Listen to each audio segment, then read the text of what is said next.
in the age when gods walked among men, and fate ruled the seas, one journey changed everything. The Odyssey begins, a tale of gods, heroes, and homecoming.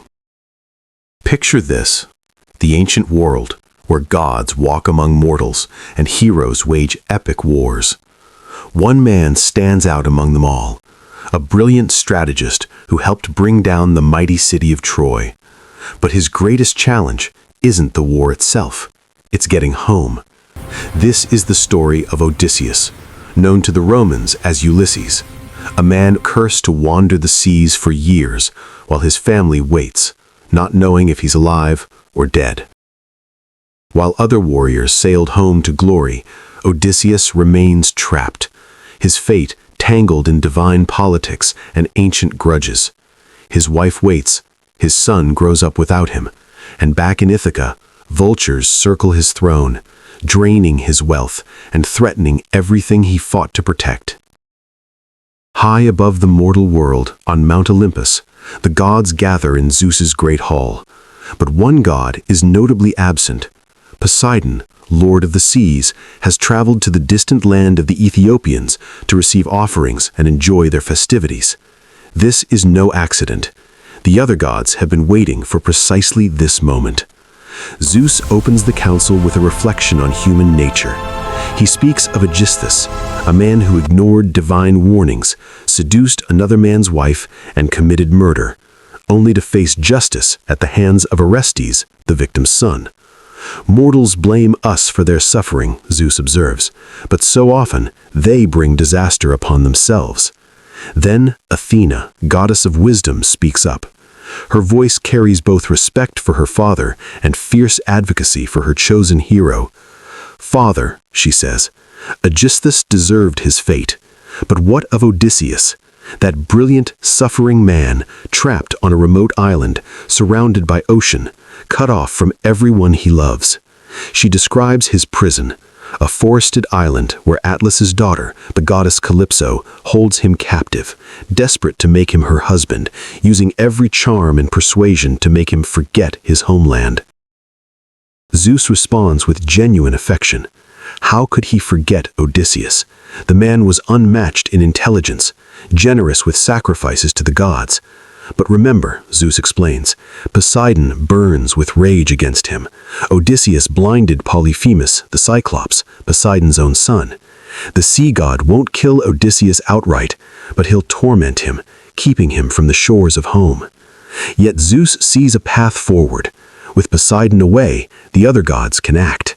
They agree on a two-pronged strategy. Mercury will fly to Calypso's island with orders for Odysseus's release. Meanwhile, Athena will take on a more delicate mission. "I'll go to Ithaca," she announces. Odysseus's son, Telemachus, needs courage. He's watched helpless as parasites devour his inheritance. It's time he became the man his father would be proud of. I'll inspire him to stand up to these suitors and send him on a journey to Pylos and Sparta to seek news of his father. Even if he learns nothing, the journey itself will forge his reputation.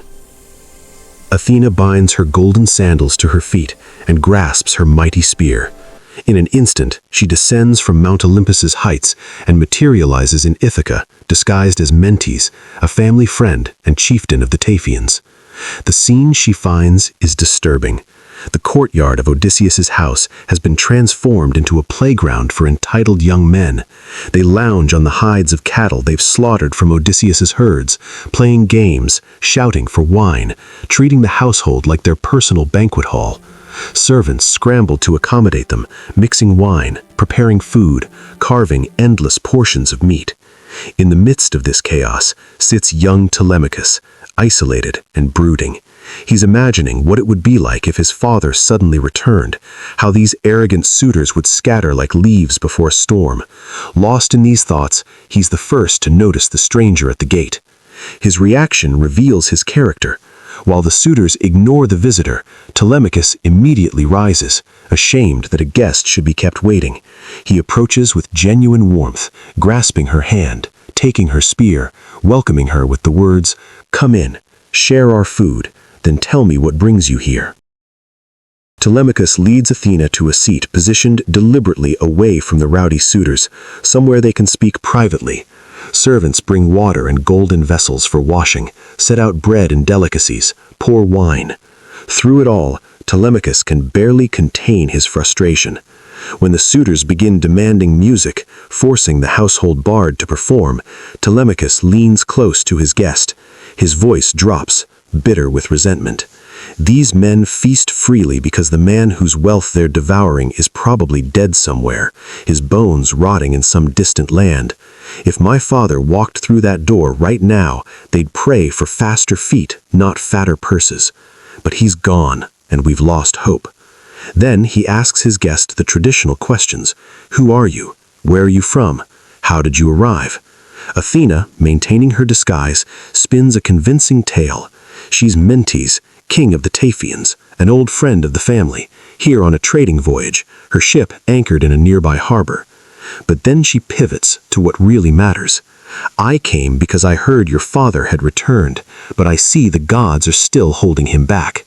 Trust me, though, and I feel this with divine certainty. He's not dead. He's alive somewhere, perhaps held prisoner, but that man has always found ways to escape impossible situations. He'll come home. She looks at Telemachus with penetrating eyes. You certainly have his features, the same eyes, the same bearing.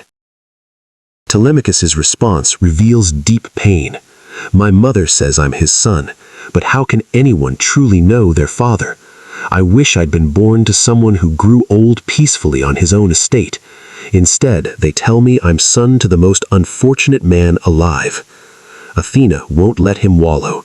Your bloodline won't die out, not with Penelope as your mother. But explain this scene. What's this gathering? Who are these people treating your house like a tavern? Telemachus opens up completely. While his father lived, the household flourished. But now Odysseus has vanished more completely than any man before him. The young man could accept death. If his father had died honorably at Troy or peacefully after the war, he'd have a tomb, a legacy, honor. Instead, he's simply gone, leaving his son with nothing but grief and chaos. Chiefs from every nearby island, Dulichium, Same, Zacynthus, and here in Ithaca, have invaded my home, claiming to court my mother. She won't refuse them outright, but she won't accept either. Meanwhile, they're destroying everything, and soon they'll destroy me too. Athena's response is electric with conviction. Then you absolutely need your father back. If he were the man I knew, who once visited our house seeking poison for his arrows, if that Odysseus stood on this threshold now, with his helmet, shield, and twin spears, these suitors would find their courtship very short and very deadly. But then she becomes practical, strategic. Whether your father returns is up to the gods, but here's what you can do. Tomorrow, call an assembly. Confront these suitors publicly. Order them out. If your mother wants to remarry, send her back to her father. Let him arrange a proper marriage with proper gifts. Then, and this is crucial, equip your best ship with 20 men. Go searching for news of your father. Sail to Pylos, question old Nestor. Continue to Sparta, visit Menelaus. He returned last of all the Greeks. He might know something. If you hear your father's alive, endure these suitors one more year.